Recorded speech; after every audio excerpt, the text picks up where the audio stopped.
கிறிஸ்துக்கள் அன்பான காலை கதை நிகழ்ச்சி நேயர்களே, மீண்டும் இந்த நாளிலும் கூட இயேசுவின் புண்ணிய நாமத்தில் உங்களோடு கூட இணைவதில் மிகுந்த மகிழ்ச்சி அடைகிறேன். இந்த புதிய மாதத்தில் இந்த காலை கதை நிகழ்ச்சி வாயிலாக மீண்டும் ஒரு விசை தேவனுடைய வாக்கு தத்தத்தை உங்களோடு பகிர்ந்து கொள்ளும்படியாக தேவன் அடியாளுக்கு செய்த கிருபைக்காக ஆண்டுடைய நாமத்திற்கு துதியும் சோசம் எடுத்துக் கொள்கின்றேன். இன்னைக்கு நமக்கு வருகிற வாக்கு தத்தத்தின் செய்தி எங்கிருந்து அப்படின்னு சொன்னீங்கன்னா, யாத்திரையாகமும் 14ஆம் அதிகாரம் 13வது வசனம். அப்பொழுது மோசே ஜனங்களை நோக்கி, பயப்படாதிருங்கள், நீங்கள் நின்று கொண்டு இன்றைக்கு கர்த்தர் உங்களுக்கு செய்யும் ரட்சிப்பை பாருங்கள்.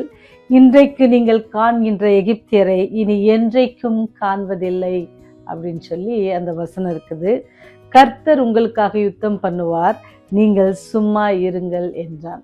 இந்த 13வது வசனம் அல்லது 14வது வசனம் நமக்கு கொடுக்கிற ஒரு பெரிய நம்பிக்கை என்ன அப்படின்னு சொன்னா, ஆண்டவர் நமக்கு என்ன சொல்லித்தராருன்னா, பயப்படாதிருங்கள். ஏன்னு சொன்னா, நீங்க பயந்தீங்க அப்படின்னு சொன்னா நம்ம என்ன செய்ய முடியாது, முன்னோக்கி செல்ல முடியாது. நீங்க ஒருவேளை ஒரு ரோடு கிராஸ் பண்றீங்க அப்படின்னு சொன்னா, நீங்க பயந்தீங்க அப்படின்னு சொன்னா என்ன செய்ய முடியாது, கிராஸ் பண்ண முடியாது. தைரியத்தோட நம்ம என்ன செய்யணும், முன்னின்று ஒரு ஸ்டெப் முன்னாடி எடுத்து வைக்கும் பொழுது நம்ம நோக்கி வருகிற வெஹிக்கிள்ஸ் என்ன செய்யும், ஒரு நேரத்தில் என்ன செய்யும், நிற்கும், வழி விடும், நம்ம என்ன செய்வோம், போவோம். ஆனால் ஒரு ஓரமாக நின்றுட்டு இருந்தோம்னா வருகிறவங்களுக்கு என்ன தெரியாது, நம்ம கிராஸ் பண்ணி நிற்கிறோமா இல்லை சும்மா நிற்கிறோமான்னு தெரியாது. அப்போ நம்ம ஒரு அடி எடுத்து முன்னோக்கணும். அதே போல தான் இங்கே என்ன நடக்குது அப்படின்னு சொன்னால், ஆண்டவர் அடிமைத்தனத்தில் இருக்கிற அந்த இஸ்ரேல் மக்களை எகிப்திலேருந்து கொண்டு வராங்க.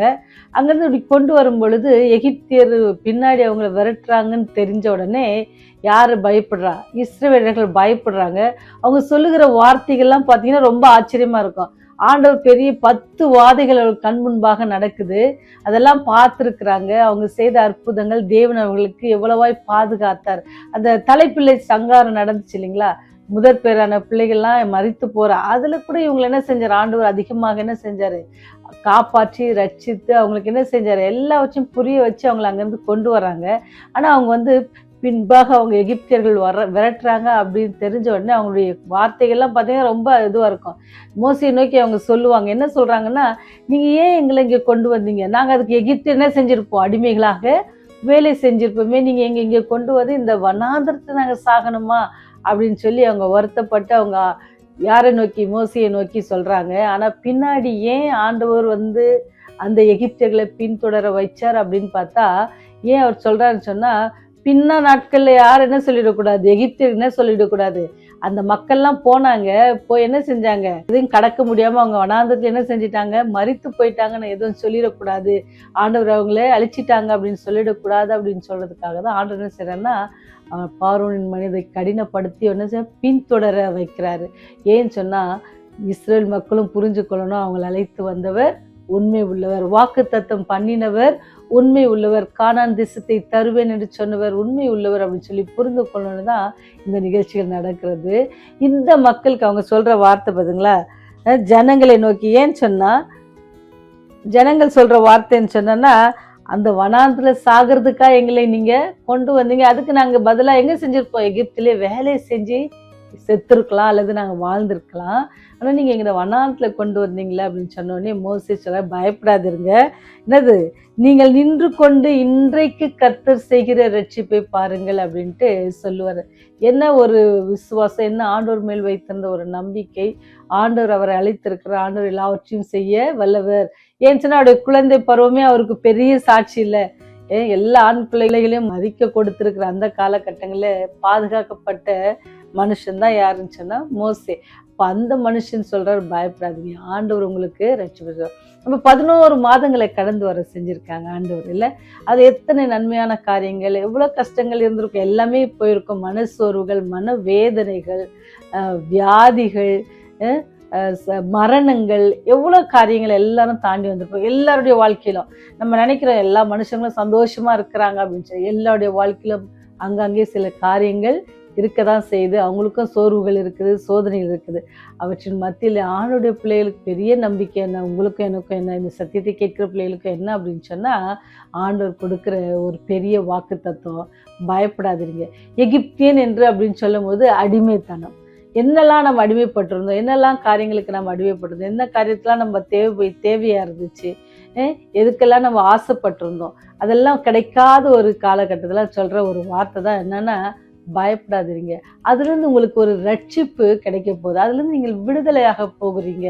எப்படி எகிப்துல என்னது பட்ட கஷ்டத்தெல்லாம் நீங்க இஸ்ரவேலருக்கு ஆண்டவர் சொல்ற இனிமேல் கிடையாது. இன்னைக்கு உங்களுக்கு ரட்சிப்பு அப்படின்னு சொல்லி மோசே சொல்றாரு.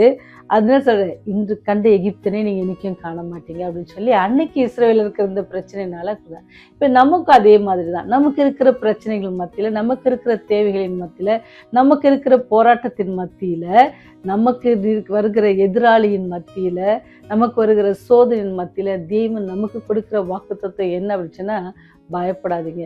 உங்க வாழ்க்கையில நீங்க 11 மாதங்களாக பார்த்த காரியங்களை இனி நீங்க என்ன செய்ய மாட்டீங்க, பார்க்க மாட்டீங்க. ஒருவேளை நீங்க கஷ்டத்தை அனுபவிச்சீங்கன்னா அந்த கஷ்டம் இருக்காது.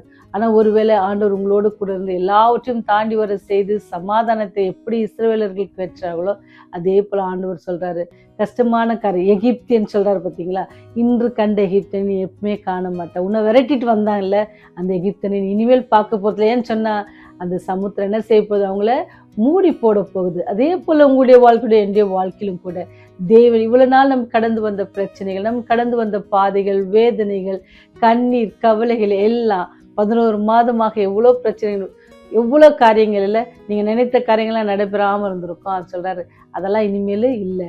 நீக்கு என்ன செய்யுங்க, உங்களுக்கு ஒரு ஆண்டவர் ரட்சிப்பை தரப்போறார். உங்களுக்கு ஒரு விடுதலை ஆண்டவர் கொடுக்க போகிறார். உங்களுக்கு இருக்கிற பிரச்சனையிலிருந்து விடுதலை, வியாதியிலிருந்து விடுதலை, எல்லாவற்றுக்கும் மேலாக தேவன் உங்களோட கூட இருக்கிறார். அவர் என்ன செய்ய போறாரோ உங்களுக்காக யுத்தம் பண்ண போகிறார். அவர் இந்த மாதம் முழுவதும் உங்களுக்காக முன் சென்று யுத்தம் பண்ண போறார். நம்ம எப்படி இருக்கணுமா, சும்மா இருங்கள். ஏன்னு சொன்னா இந்த மாதம் 15ஆம் தேதி வந்துட்டாவே நமக்கு என்ன இருக்கும், கிறிஸ்மஸ் மூடு வந்துடும். அதுக்கான பணம் தேவை, புது வருடத்துக்கான ஆடைகள் எடுக்கணும், நிறைய காரியங்கள்ல. ஆனால் வந்து இந்த மாதம் ரொம்ப சந்தோஷமான மாதம் கூட, ரொம்ப செலவு நிறைந்த மாதம் கூட. அநேகருக்கு என்ன இருக்கும், எப்படி நம்ம இந்த மாதத்தை கழிக்க போகிறோம், எப்படி நம்ம பிள்ளைகளுக்கு சந்தோஷத்தை தரப்போகிறோம், எப்படி நம்மளுடைய உறவினர்களுக்கு ஏதாவது நம்ம செய்வோம்ல, கிஃப்ட் பண்ணுவோம்ல, அதை பண்ண போகிறோம், எப்படி நம்ம ஃப்ரெண்ட்ஸுக்கு எல்லாம் கிஃப்ட் கொடுக்க போகிறோம், இதெல்லாம் உங்களுக்கு இருக்கும். ஆண்டவர் சொல்கிறாரு, நீங்கள் சும்மா இருங்க, நான் என்ன செய்வேன், உங்களுக்காக யுத்தம் பண்ணுவேன் அப்படின்னு சொல்கிறார். அப்படி யுத்தம் பண்ணுவேன்னு சொன்னால் நமக்கு இருக்கிற எல்லா பிரச்சனையிலும் அவர் பொறுப்பேற்று அவர் ஏற்றுக்கொள்வார். அவர் எல்லாவற்றையும் யுத்தம் பண்ணுவேன்னு சொன்னால் யுத்தம் முடிஞ்சது என்ன ஆகும், நம்ம எதுவும் செய்யாமல் நம்மளுக்கு வெற்றி கிடைக்கும். அதே போல் நம்முடைய வாழ்க்கையில ஆண்டவர் இந்த மாதம் முழுவதும் நம்மோட கூட இருந்து நமக்கு ஏற்பட இருக்கிற எல்லா காரியங்களும் அவர் பொறுப்பேற்றுக்கொண்டு நமக்கு என்ன தரப்போகிறார், சந்தோஷத்தையும் சமாதானத்தையும் வெற்றியும் தர அவர் காத்திருக்கிறார். இந்த புதிய மாதத்துல தேவன் உங்களோட கூட இருந்து அவர் நமக்கு கொடுக்கிற வாக்குத்தத்தம்னு சொன்னா, ஆண்டவர் உங்களுக்கு செய்யும் ரட்சிப்பை பாருங்கள். இன்னைக்கு நமக்கு வருகிற வாக்குத்தத்தம் என்னன்னு சொன்னா, ஆண்டவர் உங்களுக்கு செய்யும் ரட்சிப்பை பாருங்கள். ஆண்டவர் உங்களுக்கு இந்த மாதம் முழுவதும் அவர் எப்படி நடத்த போகிறார், ஆவிக்குரிய வாழ்க்கையிலும் சரி, நம்முடைய அன்றாட வாழ்க்கையிலும் சரி, எல்லாவற்றிலும் தேவன் நம்மோடு கூட இருந்து நம்மை வழி நடத்த காத்து கொண்டிருக்கிறார்.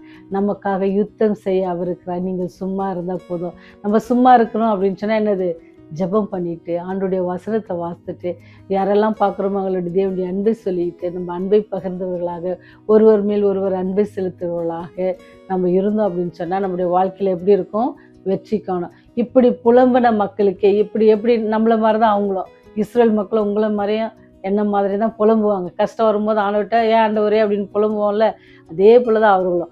நாமளும் புலம்பும் போது ஆண்டவர் நமக்கு அப்படி புலம்பி யாராவது இருக்கிறோம் அப்படின்னு சொன்னால், இன்னைக்கு நமக்கு வருகிற வாக்குத்தத்தம் 11 மாதத்தையும் நம்ம நடத்தின தேவன் இந்த மாதத்தில் நடத்த வல்லவராக இருக்கிறார். இயேசு என் வழி நடத்த வேறு ஏதும் வேண்டுமோ, சென்ற நாள் கிருபையால் ஆண்ட அவரில் சந்தேகமோ. அதனால நம்ம சந்தேகப்படாம 11 மாதங்களும் நம்ம வழி நடத்தின தேவன் இந்த புதிய டிசம்பர் மாதத்திலும் உங்களையும் எண்ணம் வழி நடத்த அவர் வல்லவராக இருக்கிறார். அப்படி நம்ம விசுவாசத்தோடு இந்த நாளை தொடங்குவோமா, இந்த மாதத்தை தொடங்குவோமா. இந்த வாக்கு தத்துவம் தேவன் நமக்கு இந்த மாதத்துல ரட்சிப்பை கட்டளையிட காத்திருக்கிறார். இந்த கண்ட எகிப்தை நம்ம இனி காண்பதில்லை. நம்முடைய பிரச்சனைகள் மத்தியில, நம்முடைய சோதனையின் மத்தியில அந்த காரியத்துல ஆண்டவர் என்ன செய்யறோம், விலக்கி போட காத்திருக்கிறார். நம்ம சும்மா இருந்து அவருடைய நாமத்தை துதிப்போம். அவர் நமக்காக யுத்தம் செய்வார். ஜெபம் செய்வோமா. எங்களை அதிகமாய் நேசிக்கிறதான கிருபை தகப்பனே, இம்மட்டுமாய் எங்கள் மேல் கிருபையா இருந்து இம்மட்டுமாய் எங்களை நேசித்து ஒவ்வொரு நாளும் புதிய கிருபையினால் எங்களை வழிநடத்தி வருகிறவரே உம்மை துதிக்கிறோம். இரவில் நல்ல நித்திரையும் இன்னொரு நாளிலும் கூட இந்த தேசத்திலே நாங்கள் வாழ்வதற்கான ஸ்லாக்கியத்தை நீர் எங்களுக்கு கொடுத்ததற்காக நன்றி செலுத்துகிறோம் தகப்பனே. இந்த நாளிலும் கூட ஆண்டவரே உம்மை நோக்கி வேண்டுகிற ஒவ்வொரு பிள்ளைகளுக்காக ஜெபிக்கிறோம் ஆண்டவரே. நீர் எங்களுக்காக ரட்சிப்பை தருகிறவர். நீர் எங்களுடைய கவலைகள் கண்ணீர் எல்லாம் போக்க வல்லவர் என்பதை ஆண்டவரே நீர் எப்படி இஸ்ரவேலுக்கு சொன்னீரோ அதே போல எங்களுக்கு நீர் கொடுத்த வாக்குத்தத்தத்திற்காக நன்றி ஆண்டவரே. நாங்கள் சும்மா இருந்தால் போதும், நீர் எங்களுக்காக யுத்தம் பண்ணுவேன்னு சொன்னீங்களே கர்த்தாவே.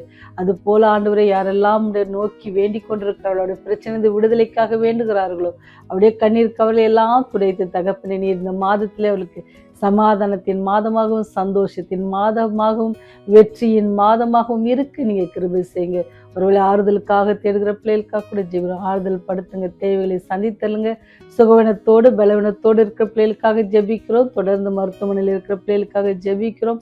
அவருடைய காரியங்கள் எல்லாவற்றையும் நீங்க பொறுப்பேற்றுக் கொள்ளுங்க ஆண்டவரே. அவருக்கு ஏற்ற தேவைகளை சந்தித்தல்லுங்க.